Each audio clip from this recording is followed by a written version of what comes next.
It happened 3 years ago. I was in a long-distance relationship with my boyfriend, Jeremy. It was so hard to keep in touch with him. We only saw each other once a month, if we were lucky.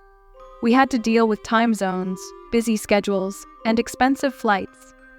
The miles between us felt like an ocean, yet our love was an unwavering lighthouse, guiding us through the storm. So we decided to make it work. One night, we had a date. We went to a coffee shop and then walked around the city. We passed by an old church. There was a Santa Claus outside, giving out candy to kids. He had deep blue eyes that I'll never forget. He was creepy as hell. He had a boy on his lap who was playing with his food. The Santa said, Oh, you like to play with your food? I like to play with my food too. Have a nice new year, and if you be a good boy, I have a present for you. I thought he was teaching bad stuff to children. I wanted to get away from him as soon as possible. I grabbed Jeremy's hand and we walked faster. We went to my house. Jeremy had to work the next day, so he couldn't stay long. He came inside and we had a cup of tea. Then he had to go. When I went to the kitchen to bring the tea, I saw something red across the street. It was a flash of red, like a coat or a hat. I looked again, but I didn't see anything. I shrugged it off and brought the tea. We drank it, and then he kissed me goodbye. He said he loved me and he would call me tomorrow. I was alone that night. My roommate was out of town, visiting her family. I decided to order pizza.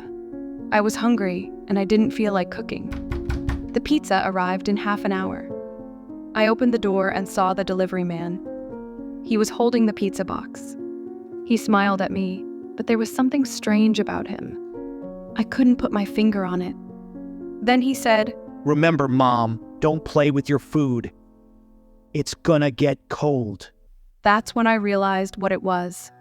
His eyes. They were the same deep blue eyes as the Santa. He was the Santa. I slammed the door in his face and locked it. I ran to the phone and called the police. I told them there was a man outside my house who was trying to hurt me.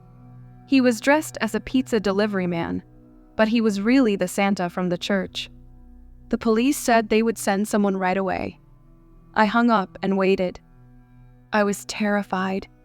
I wanted to call Jeremy, but I didn't want to bother him. He was probably on his way home. He had to work tomorrow. What could he do that the police couldn't? I went to my bedroom and tried to calm down. I picked up a book and started to read. I turned off the lamp and tried to sleep. But the street light outside my window was too bright. It lit up my room like a spotlight. I couldn't sleep. I tossed and turned. Then I saw a shadow. It made my room dark. It was him. He was outside my window. He was laughing and calling my name. Teresa, let me in. I have heard that you have been a good girl this year. He sounded like a twisted version of Santa. He was mocking me. I screamed and jumped out of bed. I ran to the hall and looked for a place to hide. I grabbed my phone and tried to call Jeremy, but I heard his phone ringing from inside the house. He had left it here. He had forgotten it. I was alone. I had no one to help me. I heard someone knocking on the door. It was loud and hard. He was trying to break in. Ho, ho, ho. Come on. Tracy, I'm here to give you your present. He was taunting me. He knew my name. He knew where I lived. He knew everything about me. I was so scared and crying. I called the cops again. I told them to hurry. He was here. He was at the door. He was going to kill me. The operator said they were on their way. They told me to stay calm and find a safe place. I hung up and looked around. There was nowhere to go. There was nowhere to hide. He was going to find me. He was going to get me. Then everything went quiet. The knocking stopped. It was silent. I didn't know what to do. Was he gone or waiting? Was he playing with me? I didn't dare to move. I didn't dare to breathe. I waited. I waited for what seemed like an eternity. Then the door was knocked again. But it was different. It was soft and gentle. He said, Tracy, are you awake? I just left my cell phone in your house. Can you open the door? It was his voice. It was really him. It was Jeremy. I ran to the door and opened it. He looked confused and worried. He saw my face and my tears. He hugged me and asked me what was wrong. I told him everything about the Santa and the pizza delivery man. I told him I was scared and I was glad he was here. He held me and comforted me, saying he was sorry. Then he told me he loved me, and we would get through this together, because the police would catch him, and everything would be okay.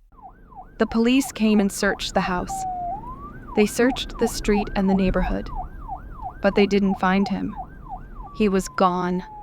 He had vanished. They said they would keep looking, and they would keep me updated. Jeremy stayed with me that night. We didn't sleep. We couldn't sleep. We were too afraid and too traumatized. That was 3 years ago. But I still remember it like it was yesterday. I still have nightmares about it. I still wake up at night and check the window. I still see his eyes. His deep blue, creepy eyes. He is still out there. He is still watching. He is still Santa. And he still wants to give me his present.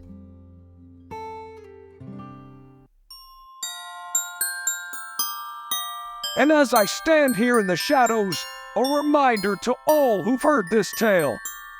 Subscribe, like, and join us on this haunting journey. For in the darkness, I await your presence. I've heard you've been good this year.